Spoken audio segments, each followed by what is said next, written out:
Okay mga ka-hunters, welcome back po sa ating channel. Kakaiba tong ating ibibigay na content sa inyo ngayon, no? Napakarami na po natin kasi mga kasama na gumagawa na rin po ng mga content at reels. Ayan, ang tanong, magkano nga ba ang pwedeng kitain sa ating mga content at mga reels, no? Andito po tayo ngayon sa aking mismong page at ipakikita ko sa inyo para meron na kayong ideya, lalong-lalo na kung kayo ay kamo-monetize pa lang sa inyong Meta or Facebook, no? Meron akong content dito, no? Ito ang ating pagbabasihan, ito yung ating latest. Ayan. Itong content ko, yung title ko dito, sabi ko dito, pinasok ko bahay, no?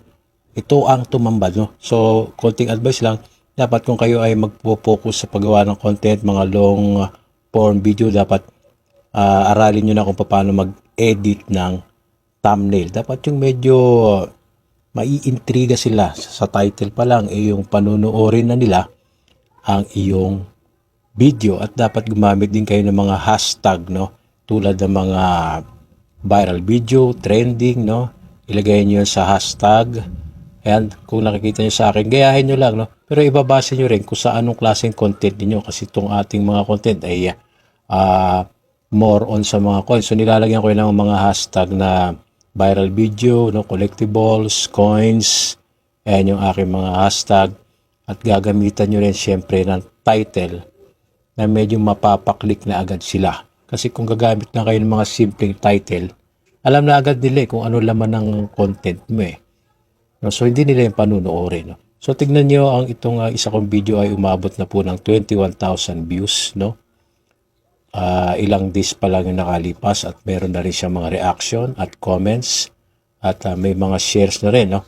Mamaya ipakikita ko sa inyo kung magkano yung earnings niyan para ngayon pa lang alam na ninyo kung magkano ang magiging earnings ninyo sa inyong mga videos, no? Ito namang isa kong content, no?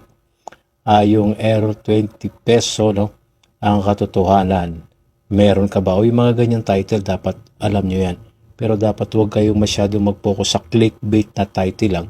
Tapos yung laman ng video ninyo ay wala namang katuturan. Dapat meron pa rin, no? Yan, umabot na ito sa 34k views.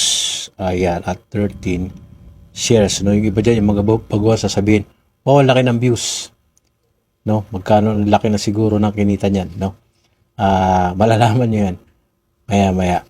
Ito yung dalawang video na ito, ang ating pagbabasihan, i-compute ko dito kung magkano na ang earnings nitong dalawang content ko na ito. Pupunta tayo ngayon sa ating dashboard. Click natin yung dashboard at share ko lang. Makikita nyo dyan yung ating performance ng ating page. No? Ayan. Green naman eh. So, ibig sabihin maganda tinatakbo ng ating page. No? Dapat tayo consistent tayo sa paggawa ng mga content. Dapat araw-araw. No, araw-araw isa pwede na. Wag na yung araw-araw dalawa. Kasi pag ganun pwede nyo na siguro gawin nyo kung talaga naman kayo ay famous na or popular na. Pero pag beginner, isang araw lang isa at dapat ay quality ang inyong video. Quality. No, ano ba yung mga quality? Mga tutorial. Kung saan kayo magaling, yung talent ninyo. Ano yung mga ganun? No, yung inyong genre, yung inyong madalas na pwede yung trabaho ninyo, yung profession ninyo. So, pupunta tayo ngayon dito sa ang content kasi ay sa in-stream ads, no? At yung reels naman sa ads on reels. Makikita natin yan pareho, no? Hindi, focus muna tayo sa content, no? So, kinili ko yung content, no? So, may makikita ko dyan yung earnings ko, 13.71, no? Ayan, $13.71 yung earnings ko sa loob ng ilang days yan, no? Bukod pa yung mga nauna na, no? Pero ang ating focus dito kung magkano magiging kita sa one view. Ano, magkano kaya ang one view? Or 1,000 view? Or 100,000 view? Itong content ko rito, yung nauuna, no? Ayan, meron na siyang earnings na 45 at yung sa 20 pesos, meron rin siyang 0.45 at $0.83. Wala pang $1, no? Naalala nyo kung ilan yung views? Pinakita ko sa inyo kanina, no? So magugulat kayo, parang ang liit Maliit lang po talaga. Kaya huwag kayong umasa ng sobra-sobra. Baka iniisip ninyo porque meron ng 10,000 views ay malaki na ang earnings. Nagkakamali po kayo.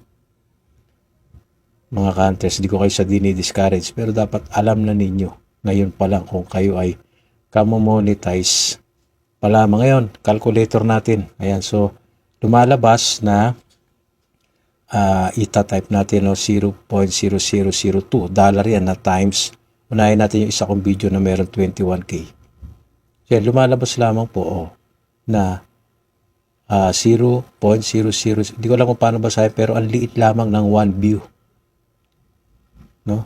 Napakaliit yan, no? 0 point, tapos 4 na 0, tapos 2.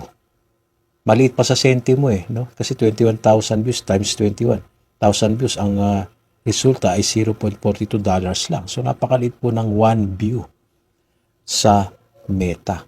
Kung halimbawa naka 210k views, so ayan lang ang earnings natin, $4.2 lang. Itong ating ginagawa ay binabase lang natin, no?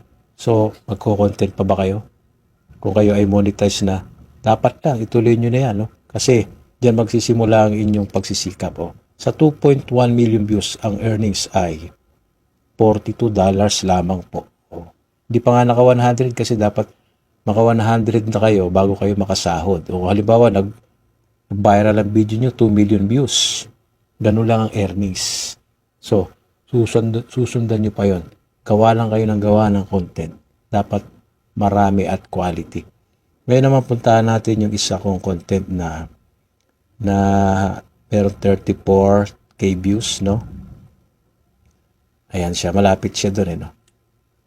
Ganun pa rin ang range, no?